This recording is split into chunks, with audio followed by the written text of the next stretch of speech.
Hello students, today we will start with our next chapter, that is chapter number 9, Internal Trade. So before going to this chapter, let us see the introduction part. So here is the introduction part. Now basically what do you mean by internal trade? So internal trade means exchange of goods and services within our own country or within the boundaries of the country is known as internal trade. Yes, it can be within state also, within country also. That trade is known as internal trade. So here, the buying and selling of the goods and service in order to earn profit is termed as trade. The civilization is existing because of this system. It started from a much earlier period when the barter system was prevalent. Now, in the modern time, the importance of trade has increased even more with the appropriate intensity of the consumption need. On the basis of geographical destinations, trade can be of two types, that is internal trade and external trade. The trade which is translated within the boundaries of the country is known as internal trade, while the trade between the two or more countries is termed as external trade. So as I have told you that internal trade can be within the boundaries of the countries or within the own state. So trade means an exchange of goods or service in return of goods or service or money. The objective of trade is to get profit by providing goods and service to the customer. When such transactions take place among different areas, territories or the state in the geographical boundaries of a country, it's known as internal trade. Various types of productions are not possible in a country due to unequal distributions of natural wealth. Because of this, producers supply their products to the customer over different areas of the country. This is known as internal trade. Clear?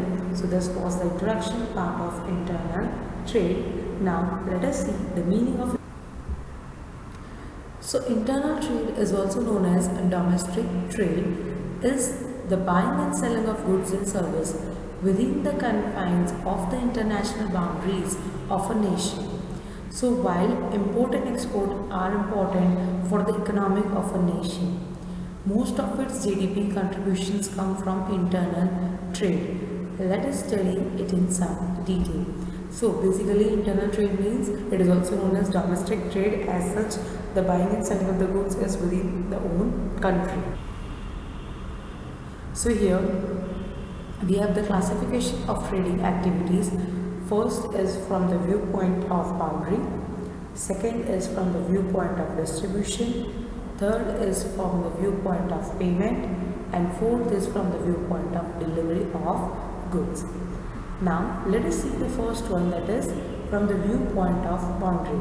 So we have internal trade and foreign trade, and from the viewpoint of distribution, direct trade, indirect trade. Under indirect trade we have wholesale trade, retail trade, and from the viewpoint of payment, credit trade, cash trade, and from the viewpoint of delivery of the goods, spot trade or future forward trade. So these are the classification of trading activities. Now let us see the first one, that is wholesale trade.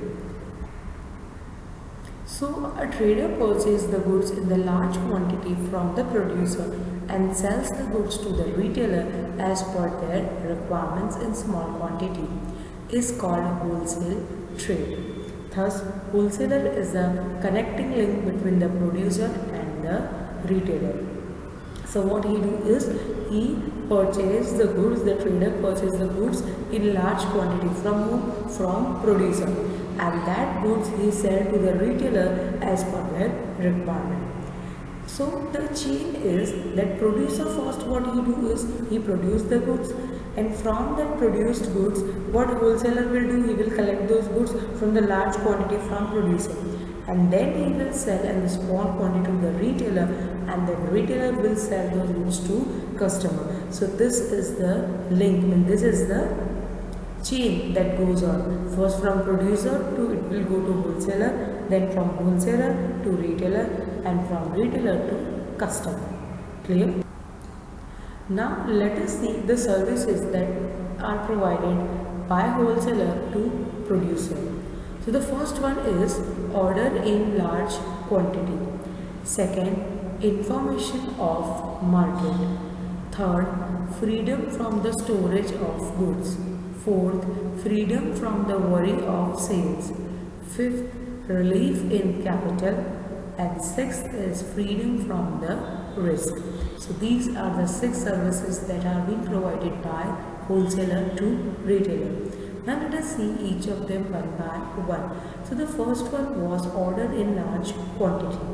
So what this producer do is, wholesaler place an order in the large quantity to the producer after receiving order from many retailers. So what producer do? Producers place the order to wholesaler for supplying the goods after getting the order from a retailer. Second, information of market. Now as producer is being linked between as wholesaler is being linked between producer and retailer, he gets the information of the market and that he informs to producer, and producer will produce according to that need. So wholesaler obtain information from many retailers regarding demand of product, taste, preference, fashions, etc. and convey it to the producer. Hence the producer becomes acquainted with present situation of the market and sometimes suggests changes with reference to goods as per requirement. So this was the second one. Now the third is freedom from the storage of goods. Now see, as he gets the order from the retailer, he will go to the producer and buy that much quantity of goods. So he doesn't require to store that goods. So storage is not been required for wholesaler. So freedom from the storage of goods. Wholesaler purchases the goods in large quantity from the producer and stores it in the own warehouse, and hence the producer has not to store the goods. Means producer, he doesn't have to store the goods, as and when the order comes he will supply those goods. Freedom from the worry of sales. Wholesaler purchases the goods in the large quantity from the producer, hence producer will be free from the worry of sales of goods in small quantity. As we are taking the goods in lot, so he will not be worried that whether his goods will be sold or not. Then relief in capital. Wholesaler many times makes the payment in advance before the purchase of the goods. Hence the producer gets relaxation in capital. Means when we place the order, at that time we give them certain amount as advance. So he gets the relaxation in capital also. Sixth one is freedom from the risk. Producer purchase the goods from the wholesaler purchase the goods from the producer and store it in warehouse. So producers remain free from the risk of wastage, destructions of goods, etc. Clear? So these were the services which are being provided to wholesaler by producer. First one was order in large quantity. Second was information of market. Third, freedom from the storage of goods. Fourth, freedom from the worry of sales. Fifth, relief in capital. And sixth, freedom from the risk. Now let us see the next services that are being provided in services of wholesaler to retailer. So which are they? There are 6 services that are being provided. The first one is goods as per requirement. Second, goods on credit. Third, decrease in advertisement. Fourth, redressal of complaints.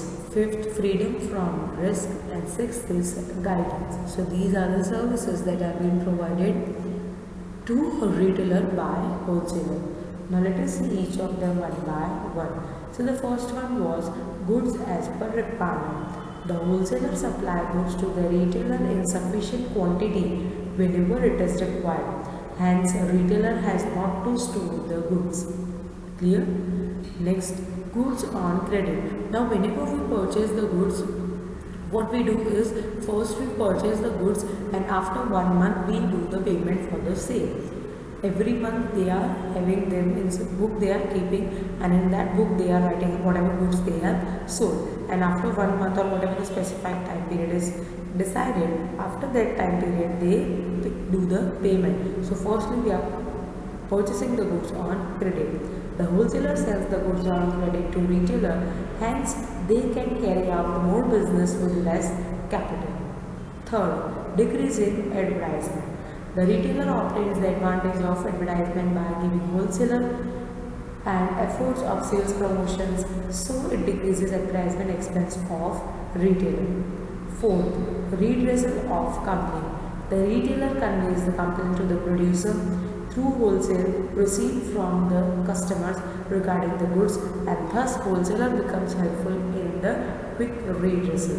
If the product is not good, quality is not good, then customer will complain to the retailer, and what retailer will do is retailer will inform the wholesaler that this complaint is being coming in these products, and that wholesaler will inform to producer for the same, and when he produces the next lot of that goods, he will keep those things in mind. Next, freedom from risk.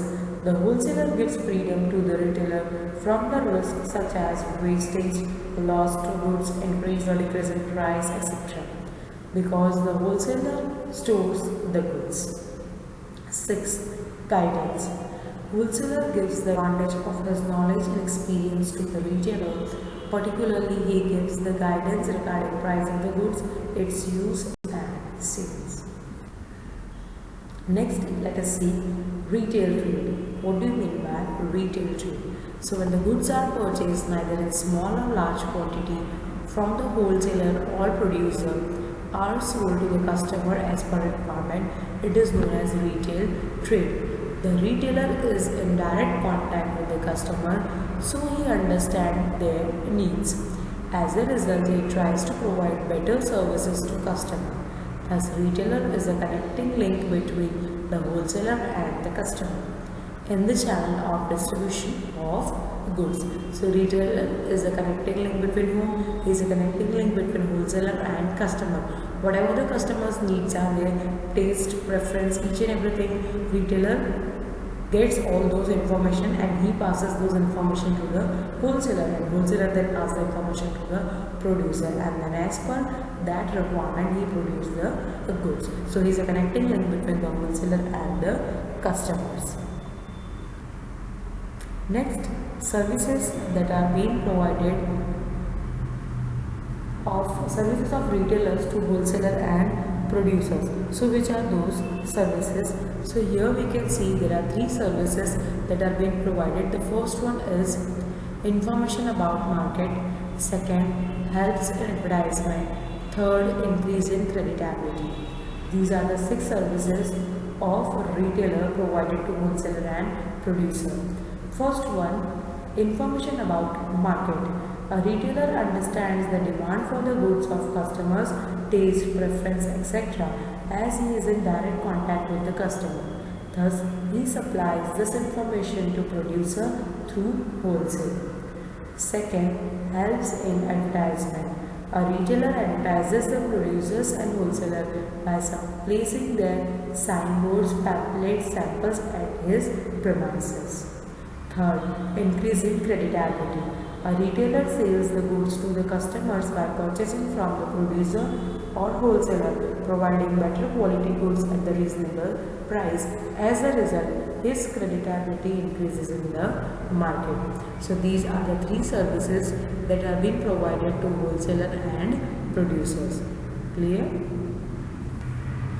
Now let us see the next topic, that is advantage of retail trade. So here basically we have 8 advantage of retail trade. The first one is opportunity of selection. Second, home delivery of goods. Third, redressal of the complaints of the customers. Fourth, sales on credit to customers. Fifth, after sales services. Sixth, helpful to decision of purchase. Seventh, freedom from the storage of goods. Eighth, guidance to customer. So these are the 8 advantages of retail trade. Now let us see each of them one by one. The first one is opportunity of the selection. one product you will have many varieties. Let us take the example of soap. If we talk about soap, you have many companies, many flavors, many varieties, different shape, color, size, many options you have. So you can select any from them, whichever is suitable as per your need. So in the retail trade, retailers keep different varieties of the goods of many producers. Hence, customers have the opportunity of selection. Second, home delivery of the goods. Whenever you order something, you get the facilities of home delivery of goods. Let us take the example of air conditioner. When you order the air conditioner, they give the facilities for delivering that air conditioner at your home, and after that they provide the after sales services of installation and some demo of that AC. Okay, so that is second one, they provide us home delivery of goods also. Third, redressal of the complaints of the customers. If any complaint arises, whether in the quality of the goods or in the services, so what customer does is they complain to the retailer, and then retailer pass on those complaints to the wholesaler, and wholesaler will pass on it to producer. Fourth, sales on credit to customers. See, many times on this ration shops, or we can say it as general stores. General stores from where we take our whole grains, that is either we take wheat, grains, pulses or anything. So from that shop, many times there are certain customers, what they do is they take the goods first and the payment they do later on, that is after 1 month or after some specified time period. So the possibilities are there that they sell the goods on credit to the known customers. So we get the facilities of sales on credit also. Fifth, after sales services. As I have given an example of air conditioner, when we purchase the air conditioner, they will deliver that AC at our home, that is air conditioner at our home. And after that, when the persons come for installation of that air conditioner or for the demo of that air conditioner, it's known as after sales services. So that will be also provided by the retailer. Sixth comes as helpful to decision of purchase. See, whenever you go to the shop, you get, let us take the example of mobile phones. See, whenever you go to take mobile phone, there are many varieties, many features and many new things in the phone. So when you go to the shop, at that time that shopkeeper tells you that these are the new launched phone, these are the features of that phone, these are the price and what are the difference and similarities in the phones, and he suggests you the best out of that. So it helps to take the decision for purchase of the goods also. Next is seventh, freedom from the storage of goods. See, whenever we require, we can directly go to the shop and purchase the goods. So there doesn't arise the need for storage of goods. And eighth is guidance to customer. If you are not able to use something or some new products, if you are not able to see that how it works, so retailer, what he do is he guides you that you have to use this product in this way. If there is a small sub product, let us take the beauty products. What they do is whenever you go, they provide you some demo that this thing you have to use like this. First you have to apply this cream and something, they provide a demo for the same. So what is that? That's the kind of guidance that is being provided to the customer. Clear? So these were the advantages of retail trade. First one was opportunity of selection. Second, home delivery of goods. Third, redressal of the complaints of the customers. Fourth, sales on credit to customers. Fifth, after sales service. Sixth, helpful to decision of purchase. Seventh, freedom from the storage of goods. Eighth, guidance to. Now let us see the next topic, that is limitations of retail trade. So basically we have 5 limitations of retail trade. The first one is more capital investment. Second, risk of deteriorations of perishable goods. Third, risk of goods getting outdated. Fourth, risk of loss, shortage or fluctuations of price. And fifth is bias. So these are the 5 limitations of retail trade. The first one is more capital investment. Traders in the retail trade provides the opportunity of selections to customer.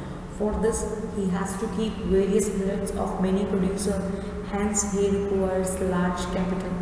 Yes or no? If you want to give options to your customers, you have to purchase first that much goods from. If you are having those goods, then only you can give the options to your customers. So more capital has been required here. Second is a risk of deterioration of perishable goods. Sometimes perishable goods like fruit, vegetables, milk products remain unsold. There is a possibility of deterioration, that means it will be damaged or destroyed, or we can say waste. The loss on this is being borne by the retailer. Let us take the examples of ice creams and milk products. Ice cream, it is there, milk is there, then curd is there. You cannot store these things for a long period of time, and if we are storing it, it will be not suitable, means it will be damaged or it will be deteriorated, means these are the perishable products which will be deteriorated after a long period of time. Let us take the example of vegetables. Vegetables will be fresh for only 2 to 3 days, not more than that. That also if you keep in refrigerator. If you are keeping it outside, it will not be that much fresh. So after 2 to 3 days, you can't use that vegetables or that products. Clear? So possibilities are there of deteriorations of those perishable goods. Third is risk of goods getting outdated. See, many times now we can see in the market, the fashion, the trends of the customers are changing day by day. So possibilities are there, the things which we are having will be outdated. Let us take the examples of cell phones. In cell phone also, there are many varieties of the cell phone, that is mobile phones. First we were having the keypads, now we are having the touch screens, that too with the 3 or 4 cameras. So if the retailer is having the phones with the 1 camera or 2 camera, that is outdated now. No one is willing to purchase those mobile phones. Why? Because the latest mobile phones have been arrived with the 3 cameras or 4 cameras. So better the customer will go for that mobile phones only. So that one is became outdated. Fourth, risk of loss, shortage or fluctuations of price. Retailer bears the risk of the damage of the goods, shortage of goods or price fluctuations. All these 3 things are being borne by the retailer itself. Fifth is buyers. Sometimes traders in retail trade does not sell the goods of such producers forward to whom he has a buyers. Means many times it is there that if he is having some problem with some producer, he will not sell that goods. Let us take the example. If a retailer, means if there is a shop of shoes and he supplies every company's goods, means every company's the shoes and everything he supplies, but he doesn't supply the shoes of Bata company due to some of his personal reasons or bias for that company. So what is that? That's a loss for the customers. He has to go to the next shop for buying those companies' goods. So that is also there, means bias. Nature of retailer is also being there. So these were the 5 limitations of retail trade. The first one was poor capital investment. Second, risk of deteriorations of perishable goods. Third, risk of goods getting outdated. Fourth, risk of loss, shortage or fluctuations of price. And fifth is bias. Now let us see the next topic, that is types of retail trade. So basically we have 3 main types of retail trade. The first one is mobile shops. Second is fixed shop. Third is other method. Now in mobile shops we have 4 more types. The first one is hawkers, second is temporary traders, third is fixed day traders, and fourth is street sellers. And in the fixed shops we have 2 main types, that is big shop, small shop. Under big shops we have departmental store, chain store, mail order shops, franchises, supermarket, shopping mall. And in the others we have automatic vending machine, telemarketing, internet marketing. Now let us see each of them one by one. So the first one is hawkers. Now what do you mean by hawkers? Hawkers means they sell the goods to the customers by carrying out different places such as home, railway station, bus station, etc. Means what they do is they sell the goods. See, whenever, let us take the example, whenever we are traveling through train, many times they come in the train for selling some goods, either it is the lock or chain or some paper soap, they come for selling that, so they are known as hawkers. Clear? And in our home also many times they come with some products and for selling, so they are known as hawkers. Clear? Second is temporary traders. The selling certain goods during certain occasions, festivals or seasons are known as temporary traders. Let us take the example of Tibetan market. Tibetan market sells the sweaters only in the winters. So that is known as temporary traders. They are known as temporary traders. Next is fixed day traders. In some cities, towns or villages, a market is arranged on a certain place or fixed day of the week or month. Many sellers bring the goods from various types for sale. Such market is for whole day. It is known as Gujari or Haat. Fixed day trader. Let us take the example. Here we are having the Sunday markets. Sunday market near Elizabeth side you are having. So what is that? That is example of fixed day traders. Clear? Means on that particular day only they will sell those goods. Next is street seller. Street seller means selling the goods on daily requirements on footpath, or the customers staying in the surrounding areas purchase those goods. Example, vegetable, fruits, etc. That we purchase from whom? We purchase it from street sellers. Either they come to our home or we have nearby only they are standing and we can go and buy the goods from them. So these were known as street sellers. So these were the mobile shops. 4 types. First was hawkers, second temporary traders, third fixed day traders, fourth street sellers. Now let us see the next one, that is fixed shops. Under that, first is departmental store. Retailer on the large scale, the departmental stores where many types of goods are available at the same place. There is a different sections or department for the sale of each type of goods in such store. So it is called as departmental store. The ownership of the management of the store are in the hands of a single person. The customers can purchase mostly the goods from the basic needs to the luxurious. Best example, shopping malls. In shopping malls also you have this departmental store. See, here you have shopping mall as separate also and departmental store. Both you can consider for the same. So, but in departmental store, the handling power is only with the one person.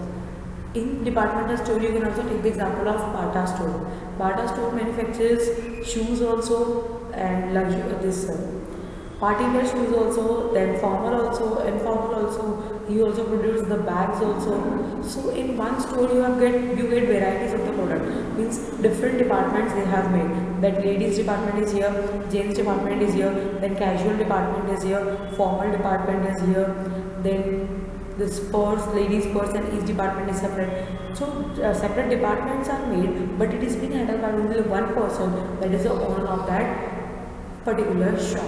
Clear? So it is known as departmental store. Next comes is chain store.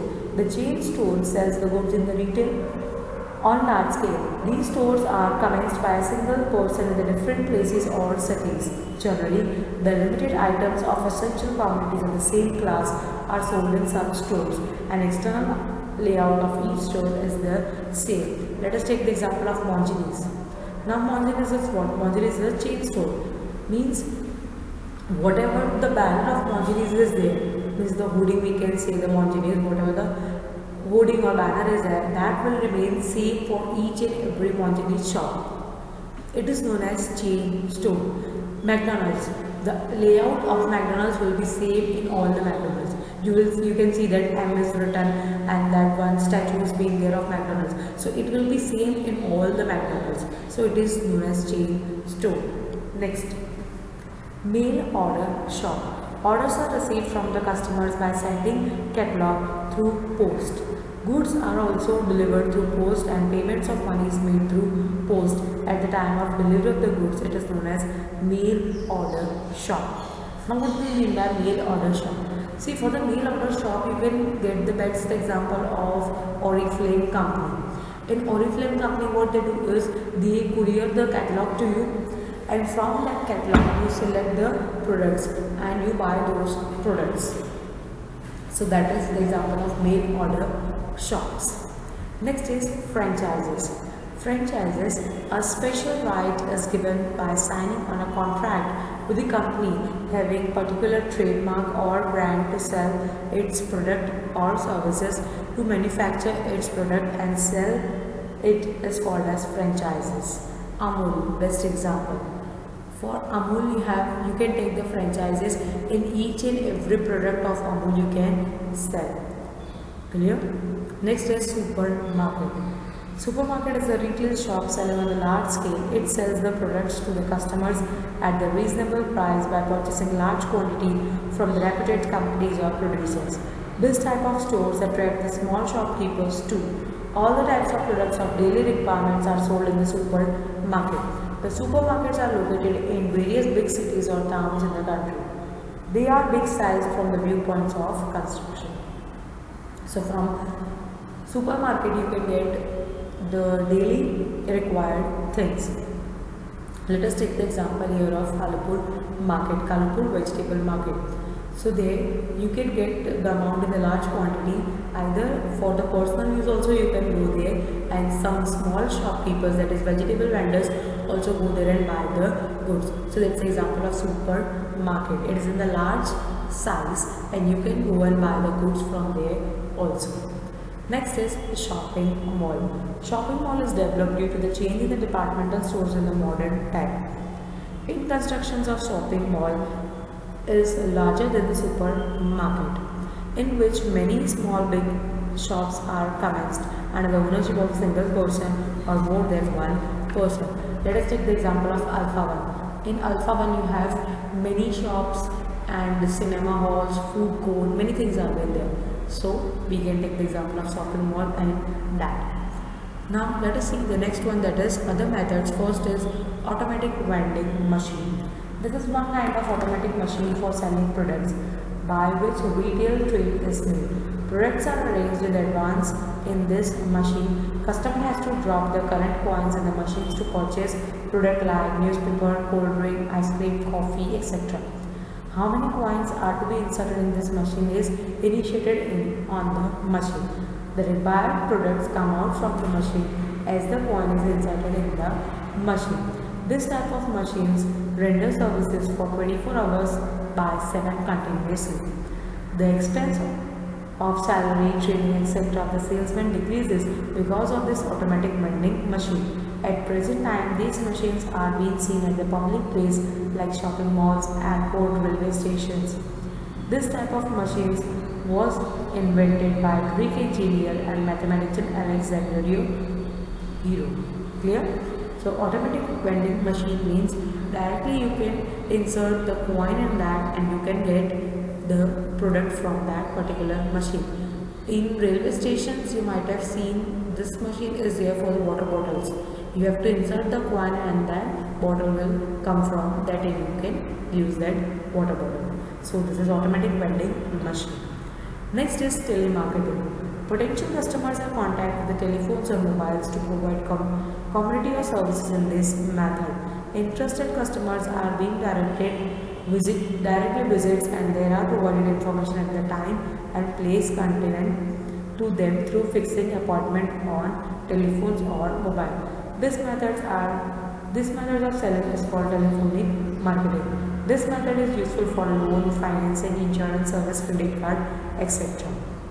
So first they give us a call that if you are interested for the credit card facilities, so this will be the limit provided to you, each and everything they provide you, and then you visit the bank and you get your credit card issued. So this is the type of telemarketing. Next is internet marketing.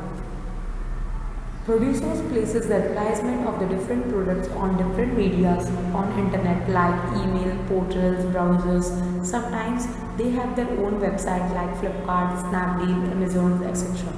See, when big billion days of Amazon or Flipkart is coming, they give the advertisement. Whenever you go to the search for Google, they provide you that these types of advertisement. So these are the internet marketing that is being done. The customers compare the product of the competitors by observing such advertisement and select the product of their own, place the order through internet and make the payment through online or cash on delivery. Now see, this time means nowadays Google provide you the system of comparison also. See, if you want to buy something, let us take the example of buying a bicycle.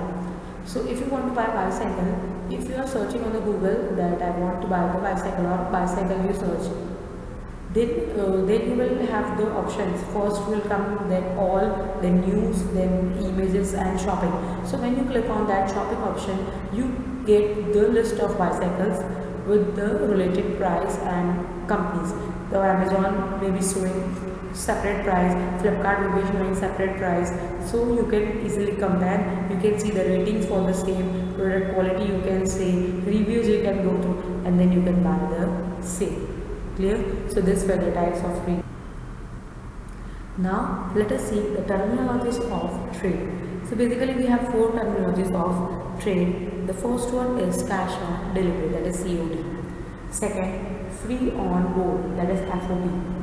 Third, cost insurance and freight, that is CIF. Fourth, errors and omissions expected, E and OE. These are the terminologies of trade.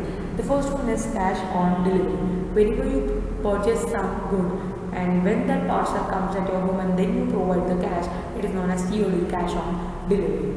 Second, free on board. The exporter bears the expense till the goods reach to the importer port is known as free on board. Means when you are importing the goods, so till that imported place, means let us take the example that we have imported the goods from Jammu Kashmir.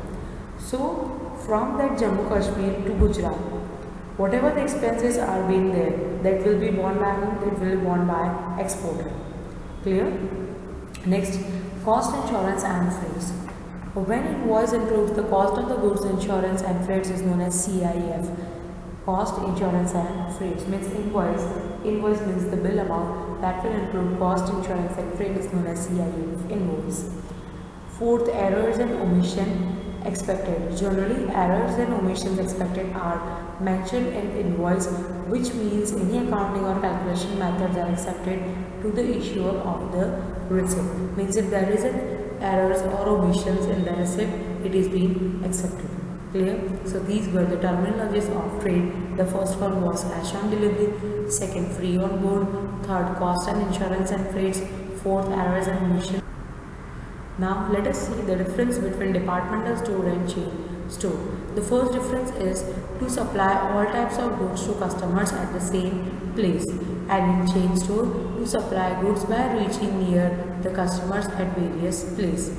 Second, sale of goods at the same place in different departments and sale of different place through branches. Greater risk at the sales activity is at the same place, comparatively less risk. Sale of the goods is either on cash basis or installment, and here it is on the cash basis.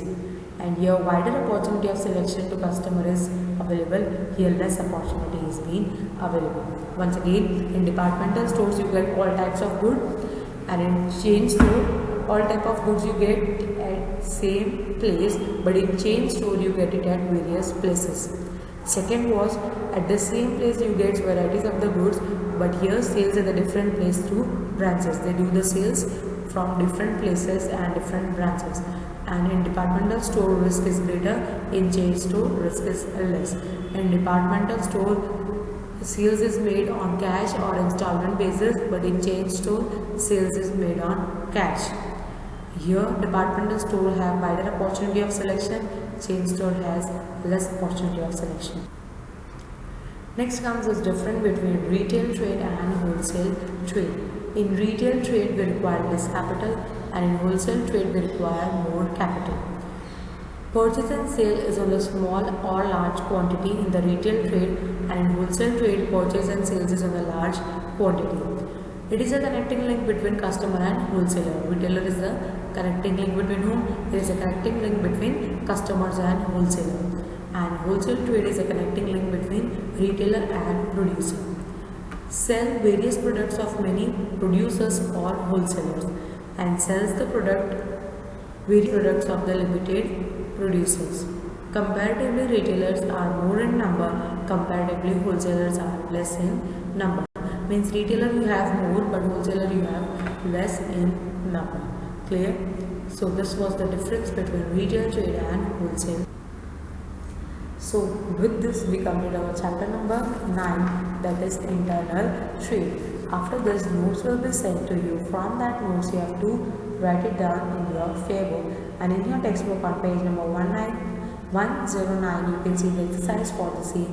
From that you have to solve the MCQ within the textbook. It's